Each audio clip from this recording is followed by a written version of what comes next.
موضوعنا يا عباد الله في هذا اليوم المبارك فضائل وثمرات الصحبة الصالحة والتحذير والنذير من الصحبة السيئة. وهذا الموضوع يا عباد الله موضوع مهم جدا لنا جميعا، كبارا وصغارا، شيبا وشبابا، لكنه مهم جدا مع بداية عام دراسي جديد، حيث ينتقل أبناءنا من مرحلة دراسية إلى مرحلة دراسية أخرى، وربما ينتقل من مدرسة ابتدائية إلى مدرسة متوسطة، أو من متوسطة إلى ثانوية، أو من المرحلة الثانوية إلى الجامعية، وحينها يتغير عليه الزملاء والأصدقاء والجلساء.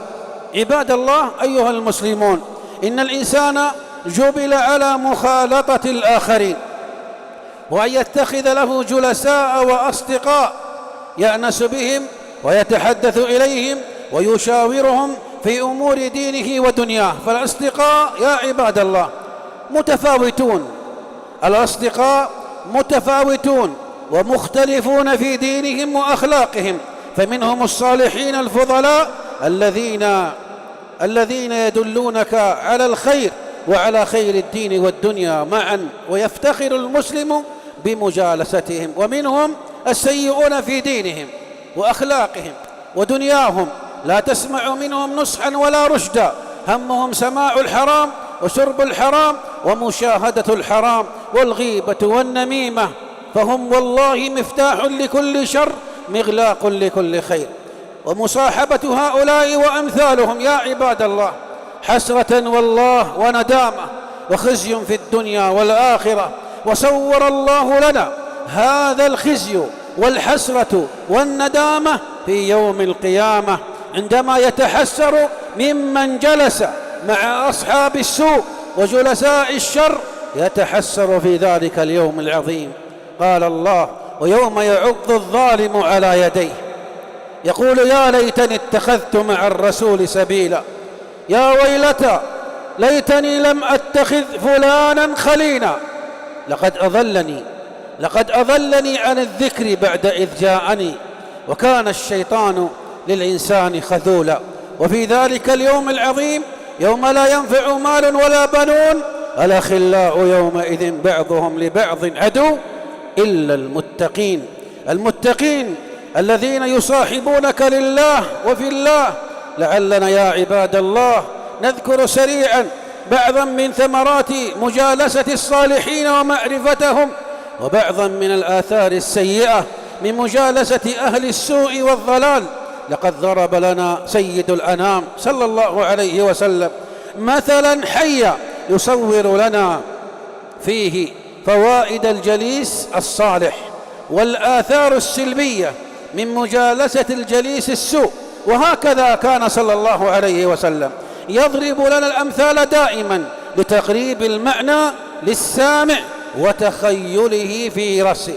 فقال صلى الله عليه وسلم في الحديث الذي رواه البخاري ومسلم: مثل الجليس الصالح والسوء كحامل المسك ونافخ الكير. فحامل المسك إما أن يهديك، وإما أن تبتاع منه أي تشتري منه، وإما أن تجد منه ريحا طيبة. ونافخ الكير إما أن يحرق ثيابك، وإما أن تجد منه ريحا خبيثة. فالجليس يا عباد الله ويا أبناءنا المباركين يؤثر إيجابا أو سلبا، لقوله صلى الله عليه وسلم في الحديث الذي حسنه الألباني رحمه الله، قال صلى الله عليه وسلم: الرجل على دين خليله، أي جليسه، فلينظر، أي يتأمل ويتفكر ويتدبر، فلينظر أحدكم من يخالل، فإن الطباع سراقة، قل لي مع من تجلس وأقول لك من أنت. إذا كنت في قوم فصاحب خيارهم، ولا تصحب الأردى فتردى مع الردي. عن المرء لا تسل وسل عن قرينه، فكل قرين بالمقارن يقتدي. فلا تصحب أخ الجهل، وإياك وإياه فكم من جاهل أردى حليما حين آخاه. يقاس المرء بالمرء إذا ما المرء ما شاه، وللشيء من الشيء مقاييس وأشباه، وللقلب على القلب دليل حين يلقاه. يقول عليه الصلاة والسلام: لا تصاحب إلا مؤمنا، ولا يأكل طعامك إلا تقي. قال مالك بن دينار رحمه الله: إنك إن تنقل الأحجار مع الأبرار خير من أن تأكل الخبيث مع الفجار. وهو نوع من أنواع الحلوى اللذيذة النادرة. وأنشد قائلا: وصاحب خيار الناس، وصاحب خيار الناس تنجو مسلما، وصاحب شرار الناس يوما فتندما. قال ابن مسعود رضي الله عنه: ما من شيء أدل على شيء من الصاحب على الصاحب. وكما قيل: الطيور على أشكالها تقع، والصاحب كما قيل ساحب، إما أن يسحبك إلى الخير وإلى الطاعة، وإما أن يسحبك إلى الشر والعياذ بالله. ولقد أمر الله نبيه صلى الله عليه وسلم وأوصاه بالمصابرة على مجالسة الصالحين الذين يدعون ربهم بالغداة والعشي يريدون وجهه.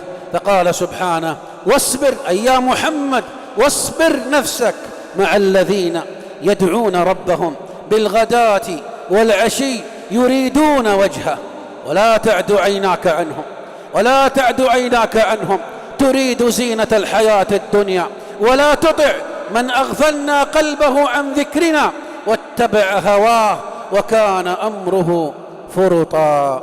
أوصاه سبحانه بمجالسة الصالحين، وحذره من مخالطة السيئين، لأن المؤمنين دائما أولياء بعض، يتعاونون على البر والتقوى وأعمال الخير والطاعة، وسيرحمهم الله، كما قال الله: والمؤمنون والمؤمنات بعضهم أولياء بعض يأمرون بالمعروف وينهون عن المنكر ويقيمون الصلاة ويؤتون الزكاة ويطيعون الله ورسوله. أولئك سيرحمهم الله، أولئك سيرحمهم الله. إن الله عزيز حكيم.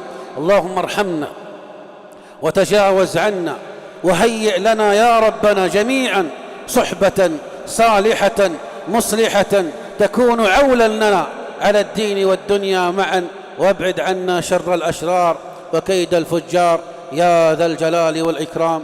عباد الله كبارا وصغارا، اعلموا أن المقياس الحقيقي والميزان الحقيقي عند الله سبحانه ليس بالمال ولا بالمنصب ولا بالجاه ولا بالجمال، إنما بتقوى الله. إن أكرمكم عند الله أتقاكم.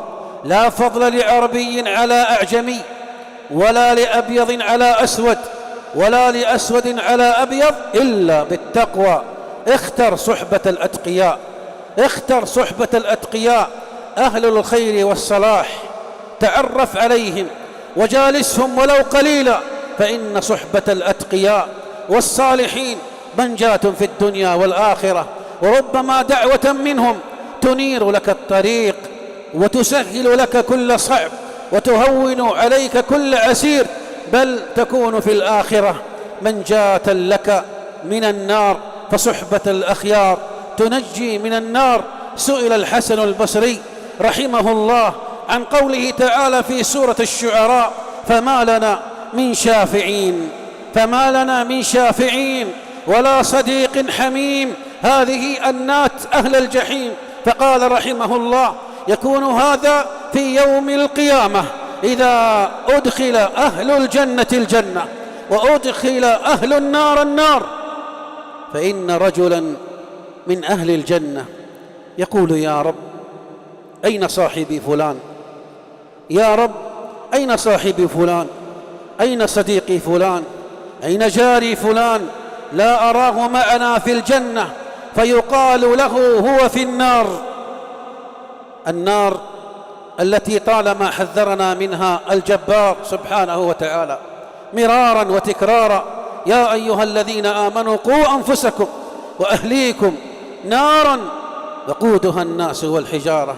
تلك النار التي كلها جحيم وشقاء وعناء وصراخ وعويل وحسرة وندامة، لهيبها يلفح الوجوه وماؤها يقطع الأمعاء، وملئت أغلالا وسلاسلا وأصفادا، وسعرت حيث حتى أظلمت، ماؤها حميم وظلها من يحموم. اللهم أجرنا من النار، اللهم أجرنا من النار. فيقول هذا الرجل الصالح الذي دخل الجنة: يا رب يا رب، لا تكتمل لذتي في الجنة إلا بوجود صاحبي فلان معي في الجنة. فيأمر الله جل وعلا هنا بذلك الصديق والصاحب الذي في النار، يأمر بخروجه من النار ودخوله إلى الجنة بشفاعة صاحبه الصالح.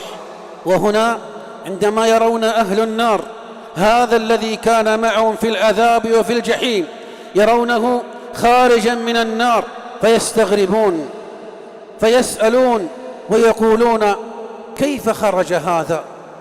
من شفع له؟ ومن أخرجه من النار؟ هل له من عمل صالح أخرجه من النار؟ فيقال لهم: كلا.